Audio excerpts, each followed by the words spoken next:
এতদিন ধরে আমরা প্রত্যেকেই জানি ড্রাইভিং লাইসেন্স তৈরি করার জন্য আরটিও অফিসে গিয়ে আমাদের কিন্তু ড্রাইভিং টেস্ট পরীক্ষা দিতে হয়। এখন আপনাদের আগামী মাস থেকে নতুন নিয়ম চালু হচ্ছে। ড্রাইভিং লাইসেন্স তৈরি করা থেকে শুরু করে বিভিন্ন কিন্তু নিয়ম পরিবর্তন হয়েছে, যার মাধ্যমে আপনারা এখন বিভিন্ন সুবিধা পেতে চলেছেন। ড্রাইভিং লাইসেন্স তৈরি করার পর আরটিও অফিসে গিয়ে আপনাদের কিন্তু ড্রাইভিং টেস্ট পরীক্ষা দিতে হবে না। এখন আপনি কোন জায়গা থেকে ড্রাইভিং টেস্ট পরীক্ষা দিতে পারবেন এবং কী কী নিয়ম চালু হচ্ছে আগামী মাস থেকে ড্রাইভিং লাইসেন্সের, তা দেখে নিচ্ছি আজকের ভিডিওতে। দেখতেই পাচ্ছেন দ্য হিন্দু কিন্তু এই ওয়েবসাইটে প্রকাশিত হয়েছে সেই নিউজ, এবং তা আজকে আমরা বিস্তারিত আলোচনা করছি কী কী নিয়ম পরিবর্তন হয়েছে A to Z। অবশ্যই তার আগে আপনার যেটা করতে হবে, আপনি যে দেখতে পাচ্ছেন তো অবশ্যই ভিডিওতে পাশাপাশি চ্যানেল সাবস্ক্রাইব করে পাশে অলকা রাখবেন। আর যারা সাবস্ক্রাইব করে গেছেন তাদেরকে অসংখ্য ধন্যবাদ। বলা হয়েছে কিন্তু সড়ক পরিবহন এবং মহাসড়ক মন্ত্রক 1 জুন 2024 থেকে নতুন ড্রাইভিং লাইসেন্সের নিয়ম ঘোষণা করেছে। কোনো আরটিও অফিসে গিয়ে কিন্তু ড্রাইভিং পরীক্ষার প্রয়োজন নেই।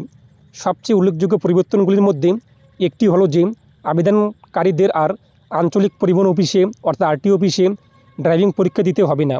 পরিবর্তে স্বীকৃতি বেসরকারি ড্রাইভিং স্কুলে ড্রাইভিং পরীক্ষা করা যেতে পারে। আবেদনকারী যদি এই স্কুলগুলিতে পরীক্ষায় উত্তীর্ণ হয় তাহলে তারা একটি শংসাপত্র পাবে, যা আরটিওতে আর পরীক্ষা না করেই ড্রাইভিং লাইসেন্সের জন্য আবেদন করতে ব্যবহার করা যেতে পারে। তো বুঝতেই পারছেন, বলা হয়েছে কিন্তু এখন আপনাদের আর আরটিও অফিসে গিয়ে ড্রাইভিং টেস্ট পরীক্ষা দিতে কিন্তু হবে না। এখন যে সমস্ত স্বীকৃতিপ্রাপ্ত বেসরকারি ড্রাইভিং স্কুল রয়েছে সেখানে গিয়ে আপনারা কিন্তু ড্রাইভিং টেস্ট পরীক্ষা দিতে পারবেন, এবং সেখানে যদি আপনার উত্তীর্ণ হয়ে থাকেন তাহলে আপনি ড্রাইভিং লাইসেন্সের জন্য কিন্তু আবেদন করতে পারবেন, এবং আপনার ড্রাইভিং লাইসেন্স বাড়িতে বাই পোস্টে চলে আসবে। এবং দ্বিতীয় আপডেট, জরিমানা। যদি আপনাদের বৈধ লাইসেন্স না থাকে এবং আপনি গাড়ি চালিয়ে থাকেন সেক্ষেত্রে এখন আপনাদের জরিমানা কিন্তু 2000 টাকা পর্যন্ত দিতে হবে। এছাড়াও অপ্রাপ্ত বয়স্কদের গাড়ি চালানোর জন্য কঠোর শাস্তির মধ্যে রয়েছে 25,000 টাকা পর্যন্ত জরিমানা এবং অভিভাবকদের বিরুদ্ধে সম্ভাব্য ব্যবস্থা, সাথে কিন্তু গাড়ির নিবন্ধন শংসাপত্র বাতিল করা। তো বুঝতেই পারছেন দ্বিতীয় আপডেট, যদি আপনাদের বৈধ লাইসেন্স না থাকে এবং গাড়ি চালিয়ে থাকেন সেক্ষেত্রে এখন কিন্তু 2000 টাকা পর্যন্ত জরিমানা দিতে হতে পারে, এবং অপ্রাপ্ত বয়স্কদের গাড়ি চালানোর জন্য কঠোর শাস্তির মধ্যে রয়েছে 25,000 টাকা পর্যন্ত জরিমানা। এবং তৃতীয় আপডেট, পরিবেশ বান্ধব পদ্ধতি।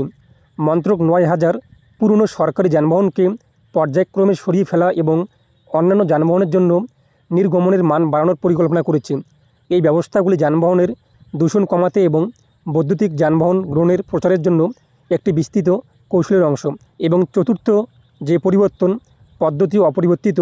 ড্রাইভিং লাইসেন্সের জন্য আবেদন জমা দেওয়ার পদ্ধতি অপরিবর্তিত রয়েছে, অর্থাৎ আগে যা রয়েছে অ্যাপ্লাই প্রসেস সেম কিন্তু রয়েছে। মন্ত্রক তবে একটি নতুন ড্রাইভিং লাইসেন্স পাওয়ার জন্য প্রয়োজনীয় কাগজপত্রকে সরল করেছে, অর্থাৎ এখন ড্রাইভিং লাইসেন্স আবেদন করার জন্য বেশি কিন্তু কাগজপত্রের প্রয়োজন পড়বে না। আবেদনকারীদের এখন কম নথির প্রয়োজন, যেগুলি তারা 2 চাকা বা 4 চাকা লাইসেন্সের জন্য আবেদন করছে কিনা তার উপর নির্ভর করবে। আরটিওতে শারীরিক চেক আপের প্রয়োজনীয়তা কিন্তু হ্রাস করা হয়েছে। এখন আমরা দেখে নিচ্ছি ফি স্ট্রাকচার। দেখতেই পাচ্ছেন fee structure under revise rules, নতুন নিয়মে ফি স্ট্রাকচার কী রয়েছে। লার্নার লাইসেন্সের ক্ষেত্রে আমাদের 200 টাকা কিন্তু খরচ পড়বে। লার্নার লাইসেন্স রিনিউয়ালের ক্ষেত্রে 200 টাকা, ইন্টারন্যাশনাল লাইসেন্স তৈরি করার জন্য 1000 টাকা, পার্মানেন্ট লাইসেন্সের জন্য 200 টাকা, পার্মানেন্ট লাইসেন্স রিনিউয়াল করার জন্য 200 টাকা, এবং issue of renewal driving licence সেক্ষেত্রে আমাদের কিন্তু 200 টাকা চার্জ পড়বে, এবং প্রসেসিং চার্জে রয়েছে সেগুলো কিন্তু আলাদা বিষয়। এর পাশাপাশি সংশোধিত নির্দেশিকার মধ্যে কিন্তু বেসরকারি ড্রাইভিং স্কুলের জন্য নতুন একটি নিয়ম আনা হয়েছে।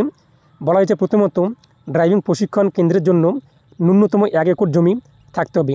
যদি 4 চাকার প্রশিক্ষণ দিয়ে থাকে সেক্ষেত্রে 2 একর জমি থাকতে হবে।